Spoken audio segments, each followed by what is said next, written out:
Kamusta kayong lahat dyan mga kababayan? Welcome back sa News Info PH. At eto mga kababayan, ang napakainit na issue mga kababayan ngayon, no? Napahagulgol na lang etong si ex-mayor ng Quezon City mga kababayan na si Herbert Bautista mga kababayan, matapos hinatulang guilty sa kasong graft mga kababayan kasama ang kanyang dating city administrator mga kababayan, no? At habang buhay nga ba itong makukulong mga kababayan dahil dito sa kanyang kasong kinakaharap ngayon na natulan siya guilty mga kababayan. Grabe. 30 million mga kababayan ang involved dito, no? Dahil mga kababayan, no, mayroong 30 million na kontrata di umano na hindi dumaan sa sangguniang bayan or sangguniang panglungsod mga kababayan. So eto mga kababayan, sabay-sabay nating panoorin ang buong detalye mga kababayan, no? Pero bago ang lahat, sa mga bago pa lang, welcome dito sa News Info PH at huwag kalimutan na mag-subscribe at pindutin ang bell button para lagi kayong updated sa mga maiinit na videos na ating ina-upload araw-araw. At sa mga taga-subaybay natin na bago pa lang, no, i-comment mo kabayan ang iyong lokasyon para alam ko kung saan umabot ang video na ito. Maraming salamat mga kababayan. At eto na, sabay-sabay nating panoorin mga kababayan. Hinatulang guilty ng Sandigan Bayan sa kasong graft ang dating Quezon City Mayor na si Herbert Bautista. Mga kababayan, no, dating Quezon City Herbert Bautista, ano, dating mayor, at kasama ang kanyang dating city administrator na si Aldrin Cunha, Isa pang dating opisyal ng lungsod. Kaugnayan sa mahigit 30 milyong pisong kontrata na hindi dumaan sa sangguniang panglungsod. Grabe mga kababayan, paano kaya nangyari yun mga kababayan, no? Nagkaroon ng 30 milyong kontrata na hindi dumaan sa ISB o sangguniang panglungsod mga kababayan, no? So paano kaya nangyari yun, no? Nagkaroon lang ng pirma. Oh, bakit may pirma? Bakit nakalusot? Yun yung napakatinding mga kababayan. Kaya itong si Herbert Bautista ay guilty dito sa kasong isinampa sa kanya mga kababayan. Nakatutok si Mark Salazar.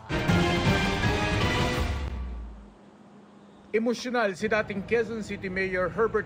Emosyonal mga kababayan. Bakit nga kasi mangungurap kayo? No? Inisip nyo muna sana bago nyo ginawa yung mga korupsyon na yan. Tapos ngayon, pag nagilty kayo, emotional. Yan yung pinupush ni Attorney Vic Rodriguez eh. Pagka siya'y napili, ipupush niya talaga yung death penalty para dito sa mga tulad nilang politikong kurakot mga kababayan dahil sila yung nagpapahirap sa mga Pilipino. So, eto, emotional mga kababayan. Bautista nang basahan ng hatol kanina sa Sandigan Bayan Special 7th Division. Sabi ng korte, guilty beyond reasonable doubt si Guilty beyond reasonable doubt. Bautista at ang dati niyang city administrator na si Aldrin Cunha sa kasong paglabag sa anti-graft law kaugnay ng proyektong online occupational permitting and online occupational permit, no? tracking system ng Quezon City Hall noong 2019. Si online application, ano yun mga babayan? Pakinggan nga natin ulit. 30 million para sa online.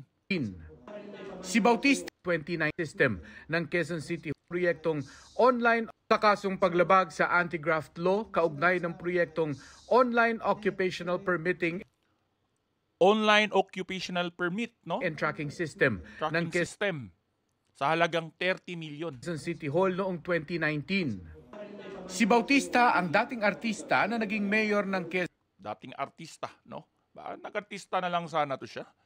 O nag-mayor mga kababayan, tapos eto 30 million. Malay natin, eto lang ba talaga? O mas marami pa mga kababayan. Hindi naman tayo against dito kay Herbert Bautista mga kababayan. Wala naman tayong against dito. Ang against natin ay yung corruption mga kababayan. Yung pangungurap sa pondo ng bayan, no? Quezon City mula 2010 hanggang 2019. Ang 32.1 million peso project sa panahon ni Bautista ay binayaran daw ng walang appropriation ordinance ng Walang appropriation ordinance ang lungsod ng SB. Yung mga kasama niya mga babayan, vice mayor, mga kagawad ng lungsod, mga konsihal, no? Paano nakalusot yun? Hindi naman yan, kailangan yan ng approve eh. Kailangan may ano yan. So paano nga nakalusot, no? Nag-magic sila. Baka nagpunta to ng Quiapo tapos nagpagawa ng fake documents. At binayaran ng buo kahit hindi pa kumpleto ang proyekto. Grabe.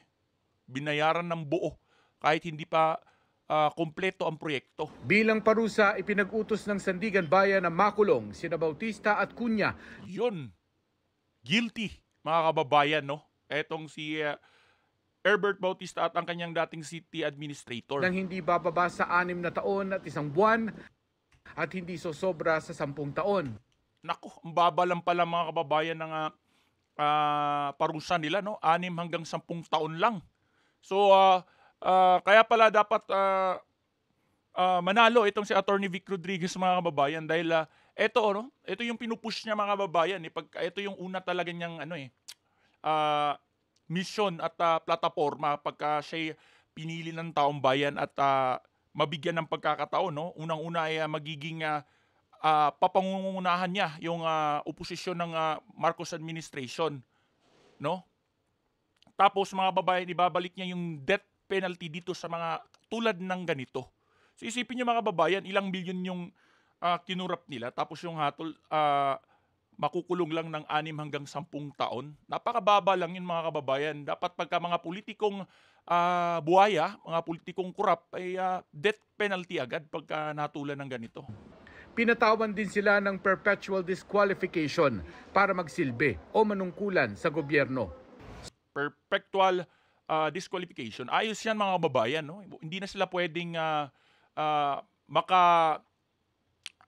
ano pa, no, tawag nito, maka-file o tawag nito mga kababayan, yung hindi na sila pwedeng lahok sa anumang eleksyon, no? Ano na sila? Perpetual disqualification, no, mga kababayan. Taon. Pinatawan din sila ng perpetual disqualification para magsilbi o manungkulan sa gobyerno.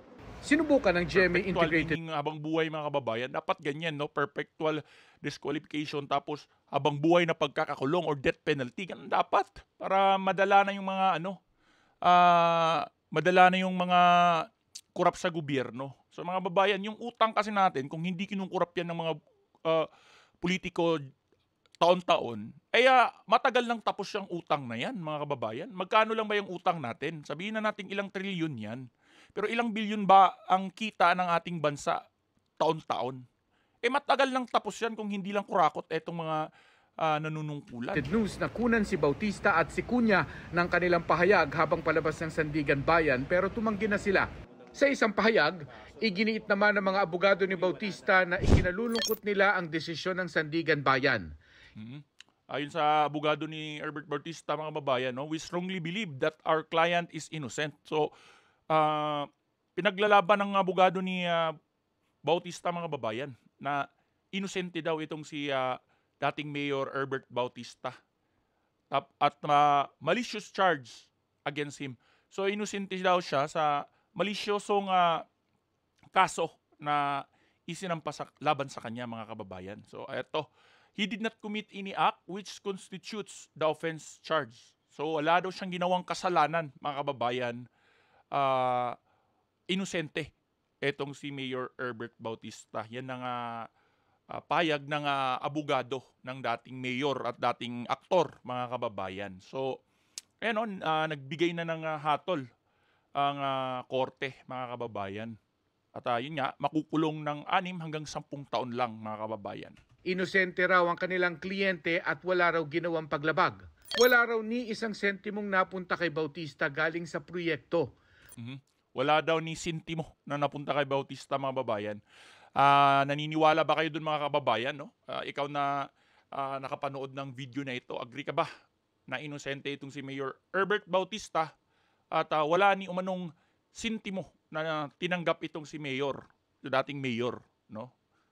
Sa proyekto. Wala rin daw sinumang nadehado kahit pa ang Quezon City government dahil napakinabangan naman daw ito ng lungsod. So, ayon pa rin, dagdag pa ng abogado mga babayan, no? There was no harm or injuries suffered by anyone, let alone the Quezon City government and its people since they were ultimately able to use this project. So wala daw na harm mga kababayan dito sa nasabing proyekto na ito at nakinabang umano ang Quezon City government at ang mga tao sa Quezon City dito sa proyektong ito, mga kababayan, no? So ginagamit siguro, mga kababayan, until now yung proyektong na yon na nagkakahalaga ng 30 million. Naghahanda na raw silang iapila ang desisyon. Yun, no? Inaapila pala na nila itong desisyon ng korte, mga kababayan. Samantala, sasailalim sa provisional liberty o mananatiling nakalaya sina Bautista at Cunha habang inaapila nila ang desisyon. So, nako mga babayan, may hatol na pero laya pa pala etong si Herbert Bautista at ang kanyang mga babayan. So, hindi pa sila ikinulong o inaresto, mga kababayan, hanggang inaapila pa daw ang kanilang kaso. So, mga kababayan, grabe, no? Pagka mahihirap, kulong agad, mga kababayan. Pero pagka mga ganitong influential na tao, mga politiko, mga malalaking tao, kahit hinatulan na, laya pa rin, mga kababayan. So, napakalaking pagkakaiba talaga ng justice system dito sa ating bansa, mga kababayan. So, yun, mga kababayan, anong masasabi mo dito sa video na ito? I-comment mo lang yan sa comment section below para mabasa ng ating mga taga-subaybay saan mang sulok ng mundo. At ayun lang, mga kababayan, hanggang sa susunod natin na video, mag-ingat kayo lagi. Maraming salamat.